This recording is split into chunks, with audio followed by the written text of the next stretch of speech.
Once upon a time, in a quiet village surrounded by rolling meadows and gentle hills, there lived a young woman named Clara with bright eyes and a curious heart.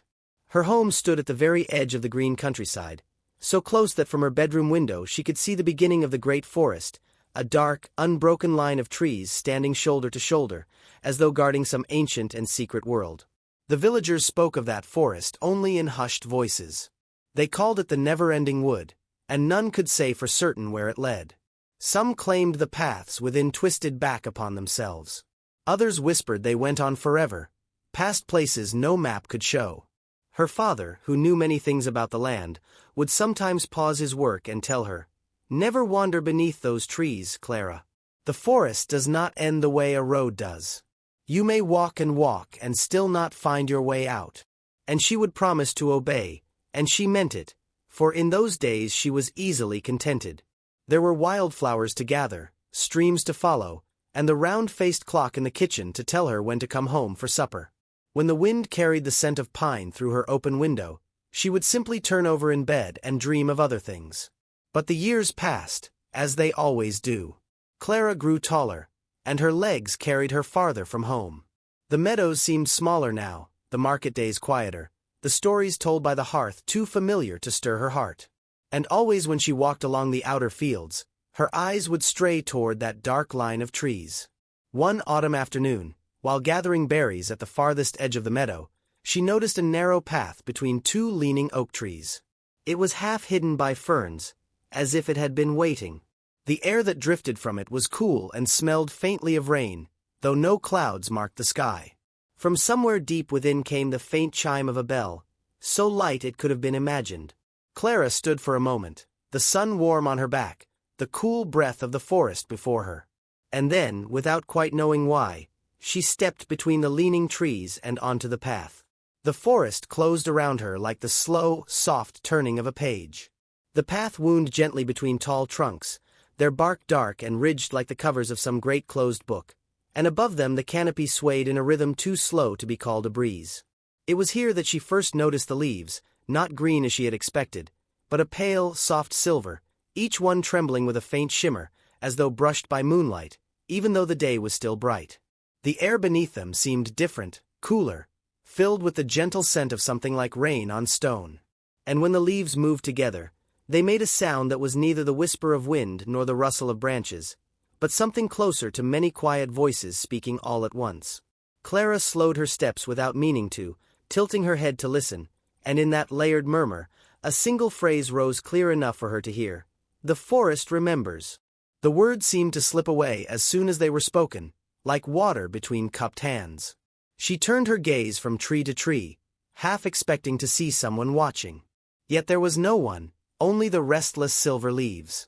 A smile touched her lips before she realized it, and she asked softly into the air, "Remembers what?"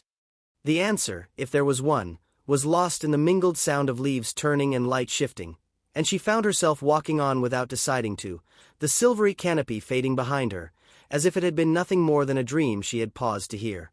The path bent gently downhill, where moss grew thick and springy under her shoes, and in the shadow of an ancient elm she came upon a great hollow stump, its sides dark with age and softened by years of rain. From within that hollow came a warm, golden glow, steady and calm, as though a little piece of the sun had been tucked away inside to rest. She crouched to peer in, and there they were, the tiniest mice she had ever seen, each holding a lantern no bigger than a berry, the glass glowing with a honey-colored light. They emerged from the hollow one after another, in a line so neat and patient that Clara did not dare move for fear of breaking their order. They crossed the path before her, their little paws silent on the moss, and vanished into the ferns on the far side. When the last mouse appeared, it paused and lifted its lantern higher, casting a small circle of light that touched her knees. She thought, though she could not be sure, that it bowed to her, a quick, graceful motion before hurrying to catch the others. When she looked back into the stump, the glow was gone, replaced by the scent of damp wood and the faint glimmer of a cobweb. Clara straightened slowly, the image of that quiet procession lingering in her mind as she followed the path onward, wondering where such a gentle parade might be bound. The path led her through a grove where the trees grew tall and slender, their pale trunks rising like pillars in a silent hall. Somewhere ahead she heard the low, steady music of water. Not a rushing river, but the kind of stream that had been flowing for so long, it no longer hurried anywhere in particular. When she reached it, she found a narrow bridge of weathered wood arching over the stream, its handrail smooth from the touch of many hands, though no footprints marked the path. She stepped onto the first board, and it answered with a gentle creak. Below, the water moved in a strange way, the left side flowing away from her, the right side flowing toward her, as though two worlds had laid their rivers together. Halfway across she saw an old woman approaching from the other end, her hair white as frost, her steps slow but steady, and in her hands she carried a bundle wrapped in cloth the color of deep moss. They met in the very middle of the bridge. The woman smiled with a kind of knowing that made Clara feel she had been expected. "The other side," the woman said in a voice like dry leaves, "is not the other side."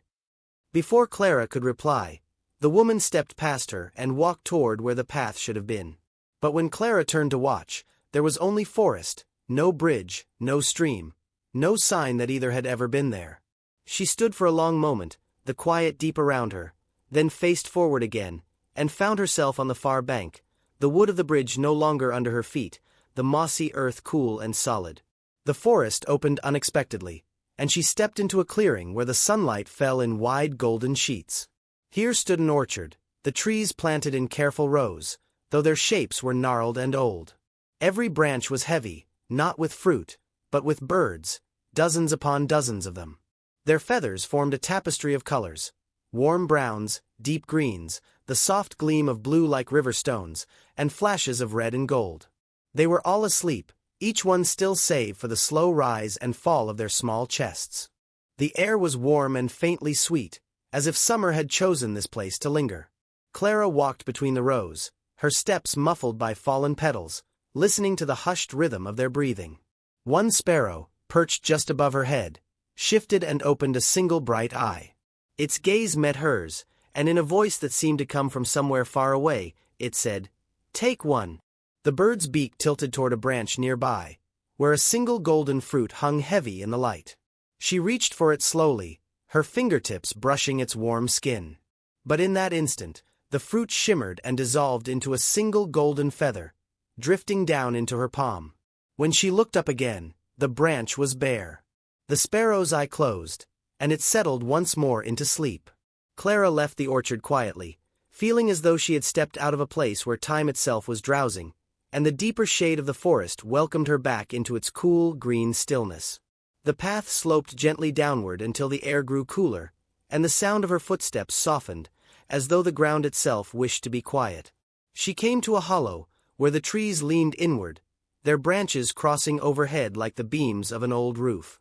And there, in the heart of the shade, lay a small, still pond.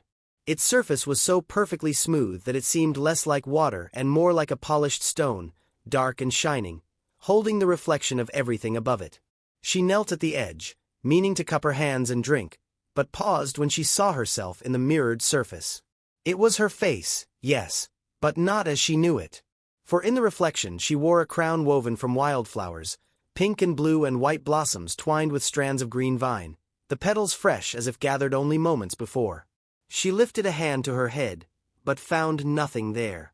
In the reflection, however, her other self touched the crown gently, as though to steady it, and smiled faintly. Then, as she watched, one pale petal loosened from the crown in the water's image and drifted downward, landing on the mirrored surface with the smallest ripple. It floated toward her, closer and closer, until the image broke apart in trembling rings. When the water stilled again, there was no crown, no petal, only her own reflection and the green lattice of leaves above. And yet, as she rose to leave, she thought she could smell the faint sweetness of flowers clinging to her hair. Beyond the hollow, the path began to twist. It curved between roots and stones, wound beneath low-hanging branches, and doubled back so many times that Clara soon lost all sense of which way she was facing. The air here was heavier, and the forest seemed to press closer, not menacing, but watchful. After a time she came upon a crooked tree whose trunk split into two great limbs that twisted together again like clasped hands. She passed it, walked on, and some minutes later came upon it again.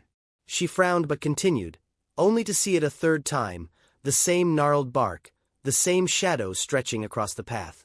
This time something new hung from one of its low branches, a strip of red cloth, neatly tied, fluttering though the air was still. She reached up and untied it.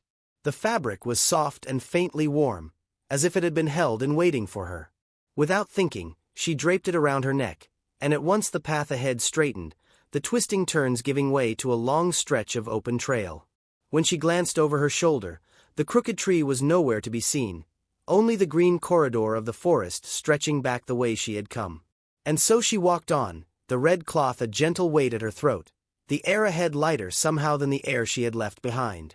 The trees thinned little by little, until the green shadows gave way to a wide meadow bathed in a soft, hazy light. The air here was warmer, carrying the faintest scent of summer rain, though no cloud marked the pale sky above. And in the stillness, thousands of dandelion seeds drifted through the air, not falling, not rising, but moving in slow circles as though the whole meadow had been caught in a breath that never ended. Clara stepped forward, and the seeds parted around her, brushing her hair, her shoulders, the back of her hands, yet never quite landing. One floated close enough for her to catch, and she reached for it, curling her fingers gently, but it slipped away at the last instant, spinning just out of reach. A voice, soft and without direction, spoke into the still air. "Make a wish." She turned her head, but saw no one. The dandelions continued their endless drift, pale in the golden light. She closed her eyes and thought of something she could not have put into words. And when she opened them again, the seeds all around her were turning in slow spirals, as if stirred by an unseen hand. They continued to circle even as she walked on, the meadow's warm light fading back into the cooler shade of the trees. The path led her between two lines of birch trees, their white bark marked with dark strokes like letters in a language she could almost read. Ahead she saw a gate standing alone, tall, wrought from weathered iron, its arch crowned with a pattern of curling leaves. There was no wall or fence attached to it, only the open air on either side. Clara paused before it, resting one hand on the cool metal. The gate swung inward without a sound, though she had not pushed it, and a change passed over the light of the forest beyond. It became softer, cooler, as though she had stepped under the shadow of a great cloud. On the other side of the gate sat a white fox, its tail curled neatly around its paws. Its eyes, a pale gold, met hers without blinking. For a long moment they regarded one another in silence, and then the fox dipped its head in a slow nod, as if in greeting, before turning and trotting soundlessly into the undergrowth. Clara stepped through the gate, and it swung shut behind her with a weightless finality. When she glanced back, the arch still stood, but beyond it was only a long stretch of path. No meadow, no birches, and no sign of where she had been. The forest grew still again, the air deep and dim as though a soft dusk had fallen, though she knew the day had not yet tired. In the hush, a faint metallic note touched her ears, a single chime as if a small bell had been struck far away. She followed the sound and soon found dozens of bells hanging from the lower branches of the trees, their metal dull with age, each one swaying gently, though no wind stirred the leaves. She reached for the nearest and brushed it with her fingertips.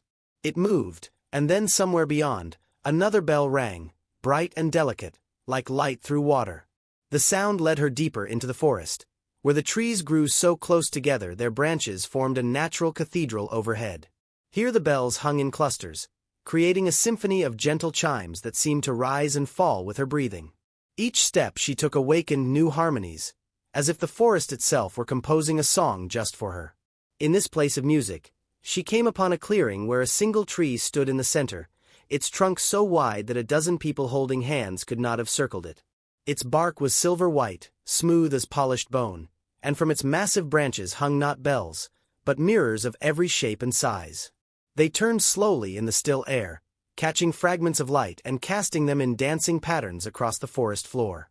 Clara approached the great tree, her reflection multiplying and fracturing in the spinning mirrors. In some she appeared as a child, in others as an old woman with silver hair. One mirror showed her wearing a gown of starlight, another displayed her as a figure made of leaves and shadow. Each reflection was true, she somehow knew, yet none was complete. At the base of the tree, carved into the silver bark, were words in that same almost familiar script she had seen on the birch trees. As she drew closer, the letters seemed to shift and rearrange themselves until they formed words she could read. "What you seek is what seeks you. She placed her palm against the warm bark, and for a moment felt a pulse beneath her hand, slow and steady as a heartbeat. The mirrors above chimed softly against one another, and in their gentle music she heard what might have been her name, whispered by voices both ancient and young. When she stepped back, the words had changed again, now reading, "The door opens both ways." Clara circled the tree once, studying each mirror, but found no door in the silver trunk, no opening of any kind.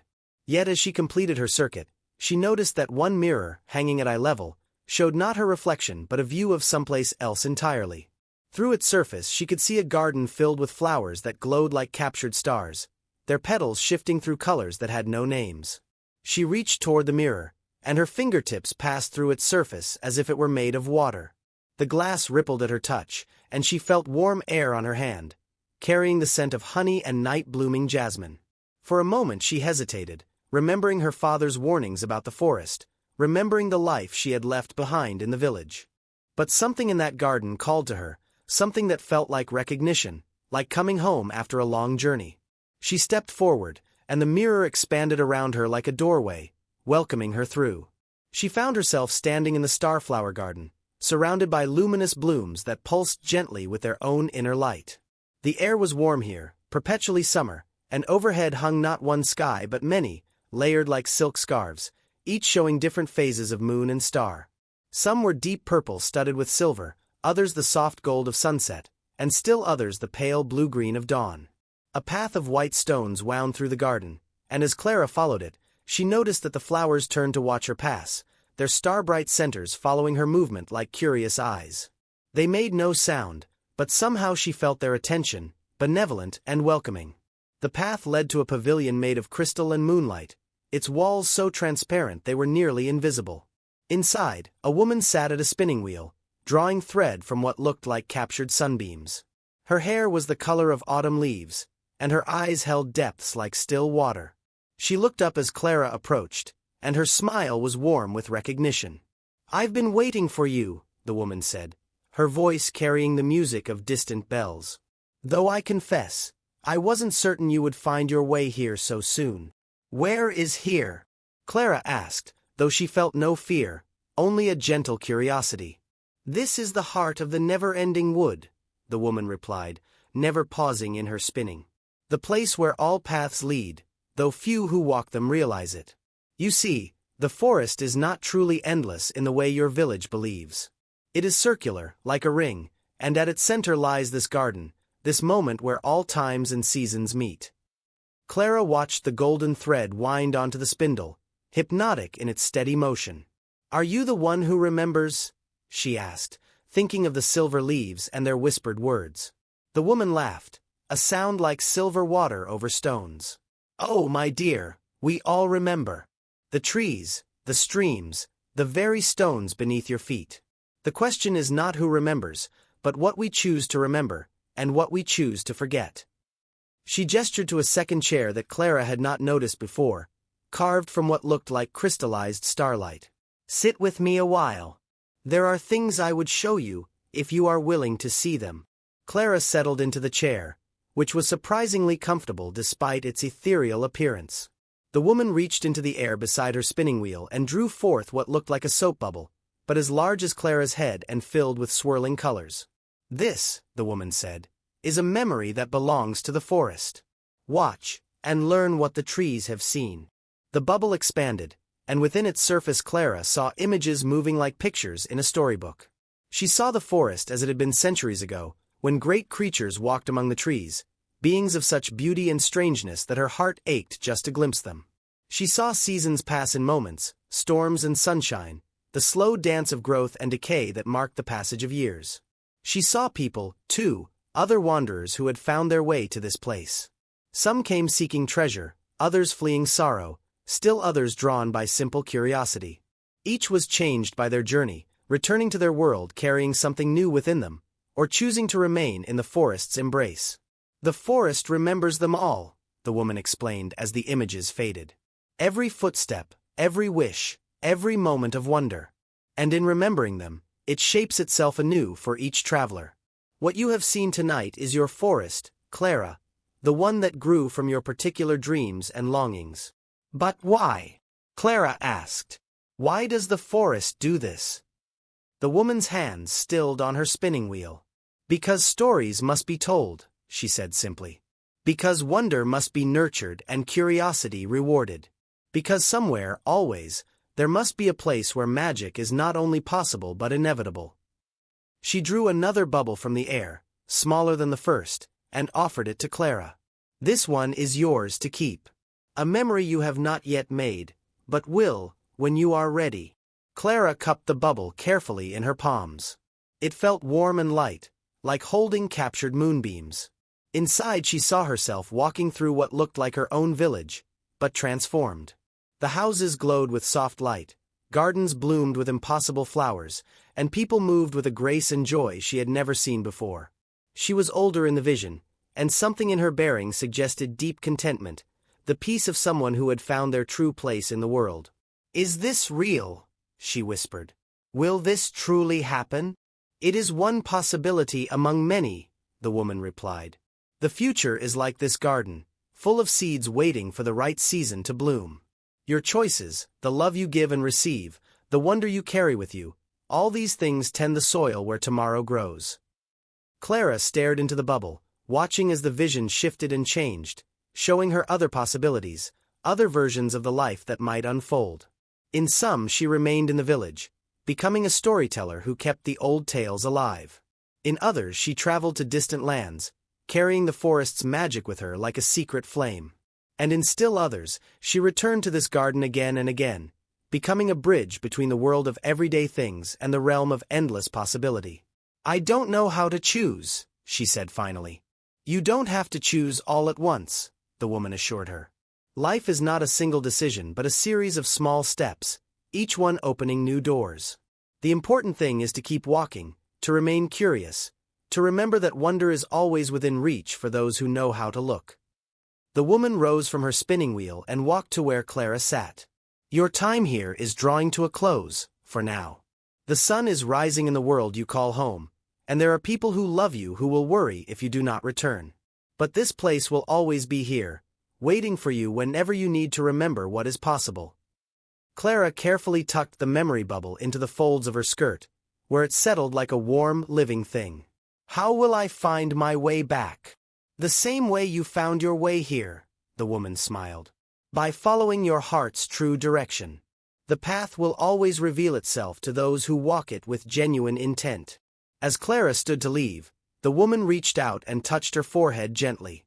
A warmth spread through her, carrying with it the essence of everything she had experienced. The silver-leaf trees, the procession of mice with their tiny lanterns, the orchard of sleeping birds, the pond that showed her crowned reflection, the meadow of floating dandelion seeds, and all the other wonders she had witnessed. "This is my gift to you," the woman said. "The ability to see the magic that exists in every moment, even in the most ordinary places. It may seem small now, but it will grow within you, like seeds scattered by the wind, taking root wherever kindness and wonder meet." Clara felt tears on her cheeks, though she could not say whether they were from joy or sorrow. "Thank you," she whispered. The crystal pavilion began to fade around them, becoming transparent as morning mist. The starflowers in the garden pulsed once more with brilliant light, then gentled to a soft glow. The layered skies overhead slowly merged into a single dome of pale blue, and Clara felt herself being drawn backward, as if by a current of gentle wind. She found herself standing once more beside the great mirror tree, its silver bark gleaming in the early light. The mirrors still turned slowly in their branches, but now they reflected only the ordinary forest around her, green leaves and brown earth and dappled sunlight. The carved words had changed once more, now reading simply, "Remember." Clara placed her hand against the tree trunk one final time, feeling that slow heartbeat pulse beneath her palm. Then she turned and began to walk back the way she had come, following the path as it led her through the cathedral of chiming bells, past the iron gate that now stood open and welcoming, across the meadow where a few dandelion seeds still drifted in lazy circles. She paused at each place she had stopped before, saying a quiet farewell to the wonders she had found there. The pond showed her only her own reflection now, but she fancied she could still smell flowers in her hair. The orchard was empty of sleeping birds, but golden feathers lay scattered on the ground like fallen stars. The bridge spanned an ordinary stream, but the water still flowed in two directions, carrying its mysteries toward unseen shores. As she walked, Clara noticed that the forest around her seemed different than it had been during her journey inward. The light fell more softly through the leaves, the air carried more sense of growing things, and occasionally she caught glimpses of small movements in the undergrowth, as if the woodland creatures had grown bolder in her presence. When she reached the grove of silver-leaf trees where her adventure had begun, she paused and looked back. The path behind her looked exactly like any other forest trail, winding away between ordinary green trees under a canopy of normal leaves. But when she listened closely, she could still hear it, very faintly, the sound of many voices whispering together. The forest remembers. And she knew that it did, and that it always would.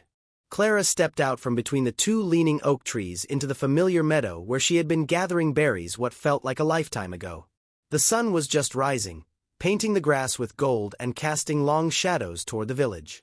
Her basket sat where she had left it, half filled with berries that looked ordinary now, though she remembered when each one had seemed like a small jewel. As she walked home through the awakening village, Clara felt the memory bubble pulse gently against her side, warm with promise. She saw her neighbors beginning their daily routines, but now she noticed things she had never seen before. The way Mrs. Whitmore hummed as she tended her garden, how young Thomas paused to help an elderly cat cross the street, the gentle pride in the baker's eyes as he arranged fresh loaves in his window. The magic was here too, she realized. It had always been here, waiting for eyes that knew how to see it. Her father was waiting at the kitchen table when she arrived, worry creasing his brow. "Clara, where have you been? I woke to find your bed empty." She set down her berry basket and kissed his cheek. "I went to gather berries, Papa. I was watching the sunrise." It was true, she thought. She had been watching a sunrise, though not the one he imagined. Her father studied her face, perhaps noticing something different there, but after a moment he nodded and smiled. "You look well, daughter. Rested. As if you had pleasant dreams." "Yes," Clara said, touching the memory bubble through her skirt. "Very pleasant dreams." And as she prepared breakfast for them both, humming a tune she had never heard before but somehow knew by heart, Clara began to plan her day. There were stories to tell, wonders to share, and magic to nurture in a dozen small ways. The forest had taught her that every ending was also a beginning, and every path led somewhere new for those brave enough to follow where it led. Outside the kitchen window, the edge of the never-ending wood stood dark against the morning sky, its secret safe beneath the canopy of leaves. And if sometimes a silver glimmer caught the light among the green, or if a faint chiming carried on the wind when the air was very still, well, that was just the forest remembering, as forests do, the stories of all who had walked beneath its trees and found there what they had been seeking all along.